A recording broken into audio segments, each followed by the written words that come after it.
Nah biasanya nek perempuan kan sok memata-matai toh, sok memata-matai teman-temannya, mungkin karena iri, mungkin karena pengen tahu, mungkin karena apa. Jangan gitu loh. Jangan suka memata-matai. Jangan suka melihat HP-nya teman. Tuh loh. Kecuali kamu petugas, misalnya lurah Arifin, ini harus memberantas peredaran narkoba misalnya. Ya, semua HP disita kemudian dilihat, itu boleh. Kamu bukan petugas kok.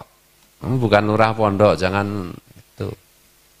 Kalau pinjam HP-nya teman ya ngomong. Aku ini nggak pernah lihat HP-nya istriku itu, kecuali aku minta izin. Aku pinjam HP-mu ya, mesti gitu. Itu pun ya misalnya aku pengen, bukan urusan pribadi dia. Itu bojoku loh, tak ngonoke lho. Apa nek kowe dudu bojomu? Bojoku Pak, aku lesbian gitu. Buka-buka HP-ne wong. Itu jadi masalah. Aib itu harus ditutupi. Mungkin setiap hari kita Allahumma astur ummata Sayyidina Muhammad SAW. Ya Allah tutuplah aib umat Rasulullah. Kalau kita malah membuka aib, Allah sudah menutup, kamu yang membuka toh. Ramu tuh tahu wi. Engko nanti aibmu dibuka oleh Allah di akhirat nanti. Orang salah kan biarin aja, semua orang juga salah. Iki aku perlu aku dadi kelingan weruh Pak Manu kejawen to mbiyen. Saiki ya isih. Itu loh kisah Palguna karo Palgunadi itu. Ya ta? Ngerti ra kowe? Kisah. Ngerti ra Pak Irul? Ora ngerti? Wis sing siji wong Yaman to. Palguna karo Palgunadi iki lho.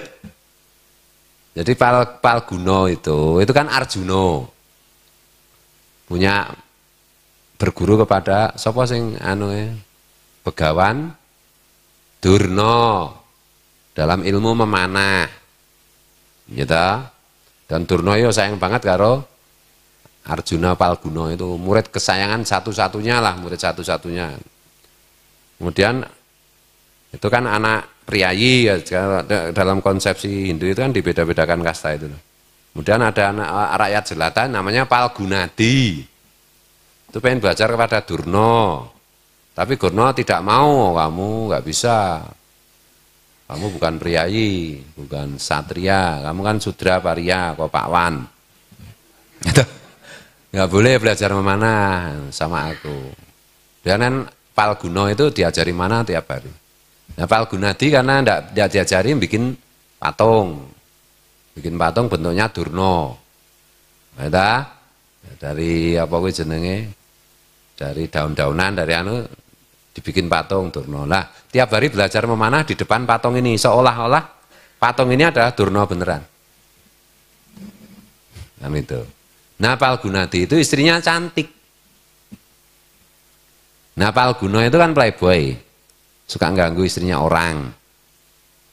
Seneng kan itu. Terus diperkosa.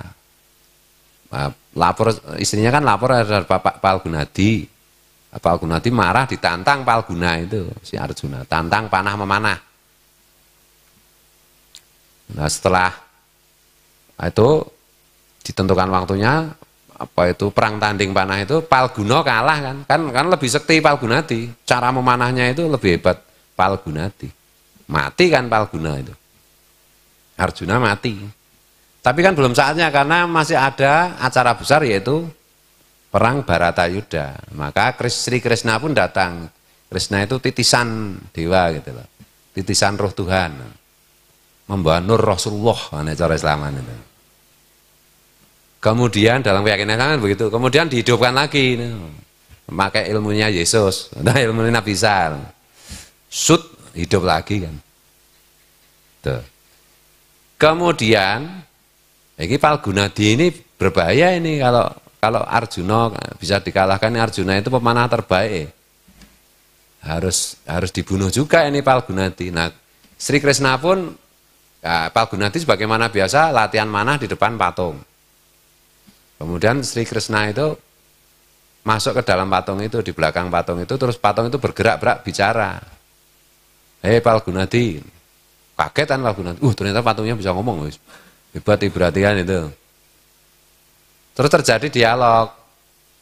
Si patungnya Durna yang berisi Kresna itu memarahi Palgunadi karena telah membunuh muridnya yaitu Arjuna. Terus si patung Durna itu bilang, kalau kamu pengen jadi muridku bisa, tapi ada syaratnya. Apa syaratnya? Berikan jari-jari tanganmu. Enggak, Deng, kamu mau enggak jadi muridku? Mau. Oke, kamu sekarang jadi muridku ya? Oke, siap, wes.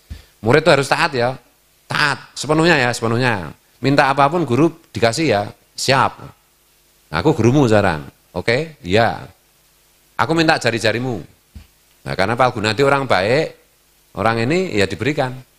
Potong jari-jari. Ya kan nggak bisa mana lagi. Nah, hikmah dari itu apa? Arjuna itu kan tokoh baik. Tokoh Pandawa, tokoh kebaikan. Nanti berperang melawan tokoh kejahatan, yaitu Kurawa. Tapi dalam sejarah hidupnya kan juga dia itu curang juga toh, playboy juga toh, kurang ajar juga toh, celutak juga toh. Karena manusia itu tidak bisa putih semua, itu nggak bisa, atau hitam semua itu nggak bisa. Yang bisa hitam itu cuma anaknya Pak Lurah, ada lagu dangdute Pak Manu zaman biyen toh. Hitam manis anak Pak Lurah, lagu nih, gue ngerayu bututik mbiyen. Nek anak-anak muda ini nggak paham lagu apa gue. Gue lagu zaman sebelum Ashabul Kahfi kok. Nek kowe dong berarti kowe tuwek. Tanda kowe tuwek ya kowe dong, aku nyanyi hitam manis anak Pak Lurah. Oh iki kok kowe dong melu nyaut, aku meni hitam manis anak Pak Lurah. Oh kowe tuwek kowe ta. Mula sing bener ki Pak Irul kowe dong kowe tatok radong apa? Pak Jumadi barang iki jane iki dong asline iki ning tatok ngerti ra Pak Jumadi? Kula ngertine niku lagune niku bagai bintang di surga. Alah ben diarani anak milenial ta. Nah itu. Sri Kresna itu kan wali kutub lah kalau dalam bahasa itu kan juga menipu si Palgunadi. Nah ini kan dalam rangka peperangan itu memang tipu menipu itu biasa, dalam dunia politik itu tipu menipu biasa. Itu loh. Yang benar-benar putih seputih-putihnya tanpa celah itu cuma Rasulullah masalahnya itu. Ini yang lain itu ya ono nih. Nanti kalau jadi nabi, jadi rasul dibersihkan jadi putih saja kan itu. Tapi bukan nabi, bukan rasul, bukan wali kutub. Setot yang belentong, gitu loh, banyak hitam-hitamnya. Minimal ya tai lalat atau apa sini, andeng-andeng, apa iteng, tunteng, kabeh, ya apa-apa malah apa. Jadi anak Pak Lurah ngono. Itu ya, jadi hidup itu tidak bisa hitam putih, hitam putih itu enggak, pasti ada kekurangan, ada kelebihan. Nah, terhadap kekurangan, terhadap hitamnya orang kita itu tutup mata.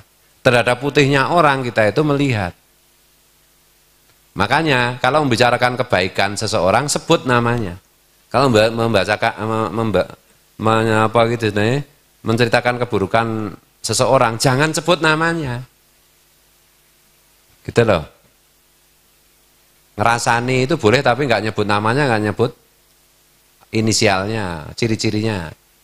Kalau kita ngerasani yang baik-baik, kebaikan itu, cahaya itu, yang putih itu, kita akan ikut menyerap tanpa mengurangi putihnya orang itu. Tapi kalau keburukan kita serap, kita kita bicarakan, kita buka tutupnya, kita ikut-ikutan jadi buruk. Itu loh. Ini soal kelakuan loh, bukan soal konsep loh. Kalau soal konsep itu lain lagi, ini soal ilmu toh, kalau soal ilmu lain berbeda lagi. Aku yang kritik beberapa ustadz terkenal kan tak kritik, malah dikira aku tak hasad gitu. Kepengen terkenal lah, aku terkenal kan biar, terkenal kan cuma untuk diundang toh. Lah aku diundang pengajian nggak pernah mau toh. Mau yang undang gubernur, mau yang undang bupati, nggak pernah mau kan. Amplopnya 100 juta loh, bupati tertentu gitu. Mau. Iya, benar. Ya, bukan karena ini menyangkut ilmu, menyangkut konsep, dan mereka itu secara tidak langsung mengingkari konsep itu di depan publik. Maka saya luruskan, saya marahi, itu loh, saya kritik, saya marahi itu saya kritik, supaya jangan disebarluaskan ke orang umum. Betul? Terutama terkait dengan hadis Nur Rasulullah. Enggak ada ikhtilaf, enggak boleh ikhtilaf itu. Karena semua wali tidak ada yang ikhtilaf soal itu, jadi enggak boleh ikhtilaf berarti. Enggak ikhtilafnya maksudnya beda pendapat. Oh enggak apa-apa ya, kan beda pendapat, cuma yang satu yakin hadis itu benar-benar disabdakan Nabi, yang satu tidak yakin, kan enggak masalah. Ya masalah besar bagiku. Masalah sangat besar ini. Ini menyangkut akidah Ahlussunnah wal Jamaah. Betul. Apa kaitannya? Kita itu hanya bisa memahami akidah Asy'ariyah, akidah Maturidiyah, sifat 20 dan yang lain sebagainya ketika kita meyakini hadis itu. Kalau kita tidak meyakini bahwa itu hadis itu benar-benar disabdakan Nabi, tidak akan paham kita, pasti itu. Kalau isyaratnya guru sekumpul itu kesempurnaan dari ilmu kesempurnaan masalahnya. Kesempurnaan dari ilmu kesempurnaan. Ilmu kesempurnaan berarti kan sebenarnya ambyar tanpa kesempurnaan ini. Tanpa hadis itu. Iki untuk untuk bukan untuk kalian, kalian wis percaya to. Sing percaya sing ora ya radong teke. Suwe mantuk-mantuk. Ya ada itilah. Lah mbok kowe maca kitab sejuta judul, hafal sejuta judul, kalau kamu tidak percaya bahwa Nabi benar-benar bersabda mengenai awal mula penciptaan sebagaimana diriwayatkan sahabat Jabir dan yang lain-lain, itu enggak ada apa-apanya. Kamu enggak sampai mana-mana, itu sudah rumus, sudah pasti. Bukan saya sok benar, bukan. Lah yakin itu kadang-kadang dikira wah sok pinter, sok merasa paling benar sendiri. Lho ora, ini yang benar ki pancen ini ki jek. Itu. Kabeh wali ki ngene iki. Berarti nek kamu tidak ngene iki berarti jelas kamu bukan wali. Wong sing ngene iki wae dudu wali. Belum tentu wali kan itu. Tapi nek masalah jalan bukan ming ya. Kalau semua orang itu punya dosa, punya maksiat, iya, makanya nggak usah dibuka-buka lah. Ditutup lah. Gitu. Lah kayak manokmu itu tutup kok. Masa aibnya temanmu kamu buka. Gitu. Karena buka manokmu kan berarti wedan, gitu. Misalnya elang ngetira katokan ngono, melayu-melayu ngono. Dicekal karo pedet tenan to. Lah, jangan mempermalukan teman-teman, itu ada kekurangan, ada kesalahan, ada kekeliruan, udah. Yang penting tidak merugikan orang, apalagi tidak merugikan dirimu. Ada kesalahan-kesalahan dikit, udah jangan dipersoalkan, jangan ditutup. Jangan ditutup. Jangan dibuka-buka, jangan dipermalukan. Kecuali kalau temanmu sendiri yang pamer-pamer, loh aku melakukan itu sesuatu yang memalukan loh ini, mengerikan loh ini. Lah itu baru ditangkap misalnya loh. Misalnya tadi elang itu misalnya lari-lari nggak pakai celana, tangkap. Itu mengganggu ketenangan publik. Nah itu loh. Tapi nek diam-diam lari-lari ra katokan ya ming neng kamare ngono dujo rasa dinjen to. Dongake wae kamare ambruk ngono. Paham ya maksud tuh? Jangan suka lah. Anak-anak pondok itu namanya remaja-remaja itu. Oh, jangan suka memata-matai temanmu sendiri. Itu jahat banget. Itu menunjukkan kamu itu bosok. Gitu loh.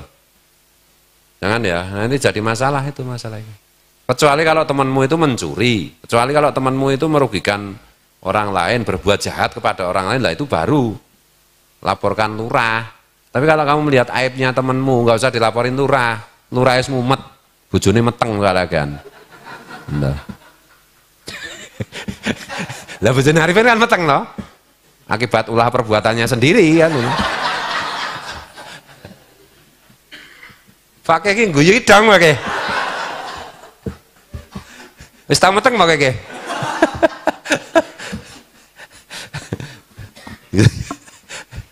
Itu loh, Pak Kiai mengkritisi orang, kan konsep, kan ilmu, bukan kepribadian orang. Jangan salah paham loh. Jangan salah paham. Nek urung pinter pokoknya jangan kritik orang lah. Engko sing dikritiki mung kepribadiane, mung prilakune to. Nek wis pinter apa-apa. Pak kowe berarti wis pinter berarti keminter. Sombong ya, jan sombong ket biyen ki aku kowe ora ngerti apa aku sombong. Dong ra we. Ket biyen ora dong.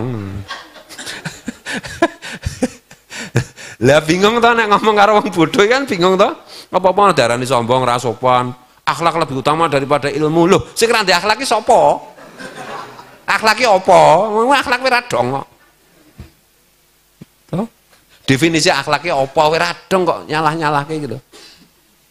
ambuh kar-karmu itu. Itu ya, jadi hidup itu memang tidak hitam putih. Nah kalau kita berbuat salah, segeralah kembali, segeralah bertobat, supaya nanti kita itu tidak putus asa. Karena loh, dosanya itu sendiri nggak apa-apa, kamu minta ampun atau tidak minta ampun, yakin. Hakikatnya Allah itu mengampuni. Tapi kalau kamu berprasangka Allah tidak mau mengampuni, ya Allah memang tidak akan mengampuni. Apalagi kamu mau istighfar, astagfirullahaladzim, oh jelas sudah dosanya diampuni, jelas. Masa angel-angel. Gitu? Istighfar belum tentu diterima, dosamu tetap bisa munyok saya ngomong gitu. Angel-angel. Tobat itu sekali tobat itu nggak boleh mengulang. Nah, modern nih caranya ngomong itu. Taubatan nasuha. Ya taubatan nasuha itu kan sama seperti naik sepeda. Penghinaan itu. Aku mengumumkan seandainya Rasulullah diutus di Jawa, nesu kok dan ki. Dan tahu lawang Rasulullah aja nggak nesu, sahabat-sahabat juga tertawa semua. Kok tahu kalau sahabat Nabi tertawa? Ya tak tanya sendiri pada sahabat Nabi radhiyallahu anhum, gitu. Kiai Fuati keren banget, humornya cadas, itu dudu sahabat Nabi, MTS werong lulus, marah-marah loh, marah kelihatan bodohnya itu. Iki mau apa mau? Ya itu ya. Itu namanya penistaan agama. Aku kan cuma ngomong toh, yang kemarin itu loh. Seandainya Rasulullah diutus di Jawa, memang nggak ada masalah toh. Ya karena kepribadian orang Jawa kan memang lebih santun, lebih slow, tidak galak, tidak jahiliyah. Yang bilang orang Arab jahiliyah itu kan Rasulullah sendiri toh, Allah sendiri toh. Dudu aku toh. Tapi mana pernah Rasulullah bilang atau Allah berfirman bahwa orang Jawa jahiliyah? Enggak ada.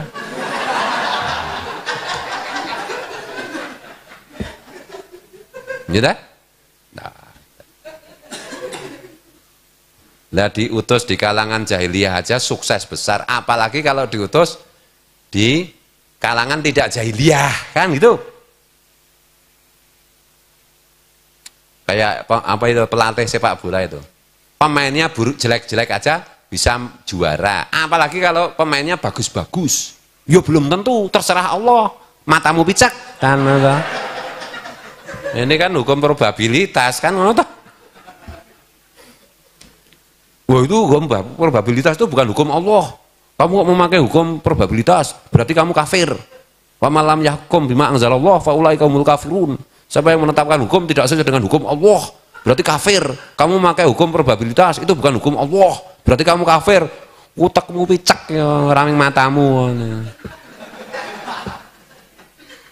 Nah, hukum probabilitas yang bikin kan juga Allah juga, toh gimana sih? Sama toh, sebab akibat sunatullah itu kan sebab akibat, probabilitas itu kan sebab akibat toh. Iya sih, radong. KUHP itu bukan hukum Allah. Loh di KUHP ini misalnya orang mencuri dihukum nggak dihukum, Allah juga mengatakan orang mencuri dihukum, kan sama toh? Iya sih. Umat aku rohane. Ya iki mau zombie iki masalahnya. Sing siji bleng ra nggo salat to, sing siji zombie to. Kudune ditarungke kok piye to?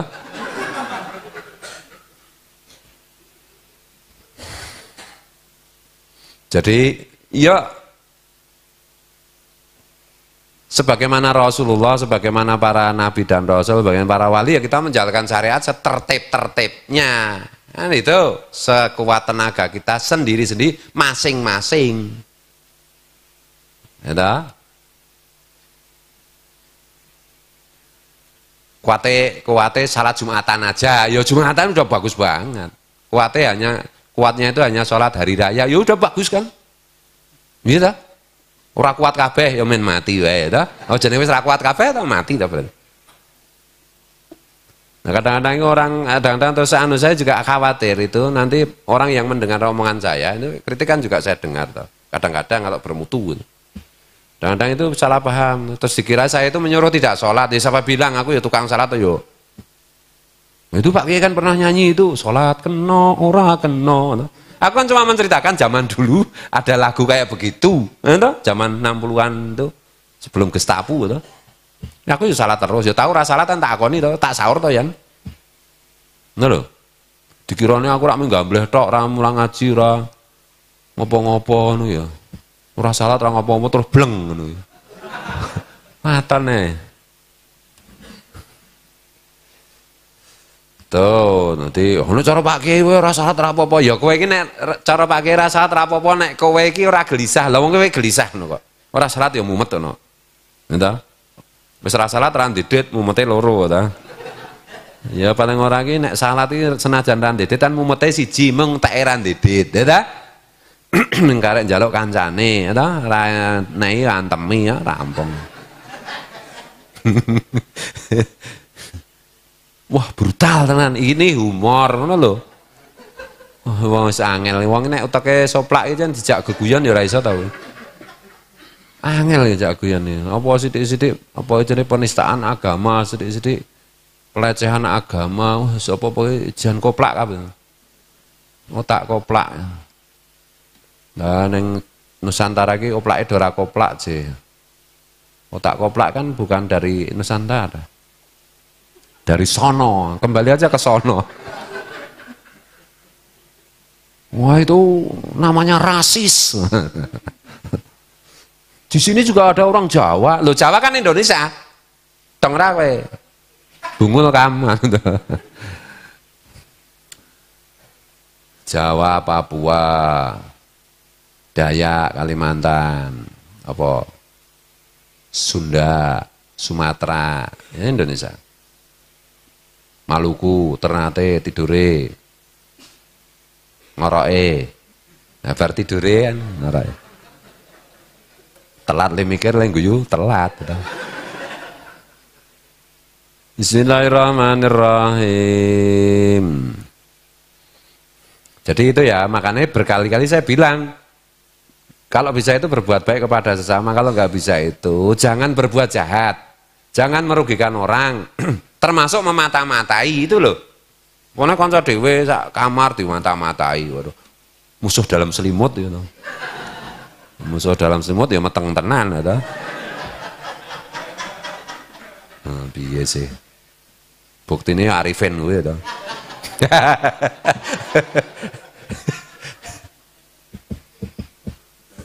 Oh, fakih ngono. Takon kok, Mas Arifin, aku mau tanya apa? Musuh dalam selimut maksudnya apa? Kok kamu bermusuhan sama istrimu, Bo? Akibatnya istrimu hamil itu karena bermusuhan.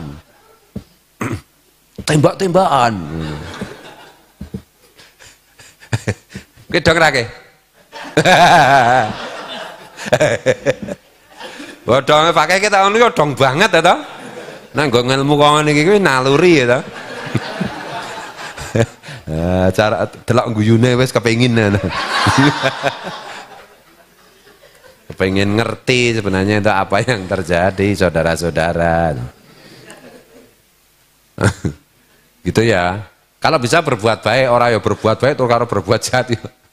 Kalau bisa itu berbuatlah baik kepada sesama. Kalau nggak bisa ya minimal tidak merugikan, tidak menjahati, ya loh.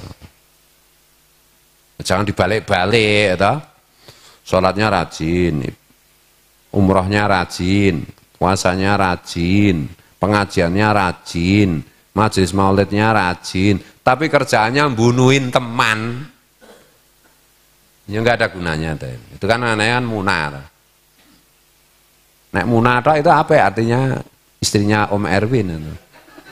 Nah ditambah fix Formula 44 ya ada apa? Kan sekarang kebanyakan kayak gitu tuh. Ya sholatnya rajin, pengajian rajin, korupsinya rajin, menipu rakyatnya rajin, merusak alamnya rajin. Gitu. Sama istrinya kejam, sama anaknya bengis, sama temannya tega, sama tetangganya menjajah. Mbok sholat ngantek buatuke jeblok, sesuk nang akhirat buatuke dijebloke meneh karo malaikat to.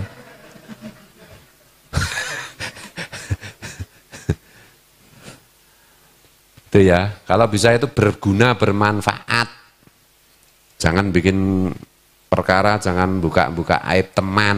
Aib teman-temannya aja udah nutup-nutupi ya. Ya masa kamu nggak tutupi? Gua nutupi barangmu dewe tak tutupi gitu. Aibmu itu loh. Aib temanmu juga kamu tutupi.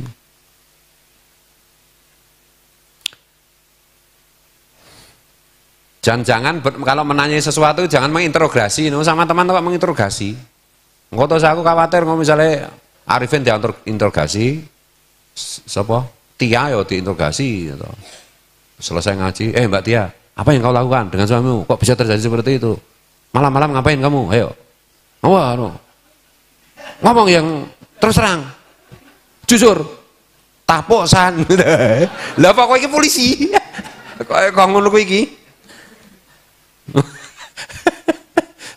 Jangan suka kayak begitulah. Mbok wong urip ki asik-asikan wae lah, semua asik sudah. Semua asik. Enak toh rasa memperkarakan wong apa wong. Nek piket ora dilakoni ya keplak ngono to. Ya piye meneh piket kudune mangsak, jadwalnya masak, ora masak ya kabeh ngeleh toh, itu kan pembunuhan massal namanya. Ya toh misalnya Iqbal piket masak ramangsa, ayo itu berarti Iqbal tuh menjadi Hitler, melakukan pembunuhan massal. Nek kancamu ramangan ngeleh kabeh mati kabeh piye, ya toh? Nah, kalau itu kejahatan itu, ya toh? Nek mong Iqbal ki ngopo ngono ki setuju. Sak karep-karepe anggere ramangan tandur. Wallahu muwaffiq ila aqwamit thoriq wallahu a'lam.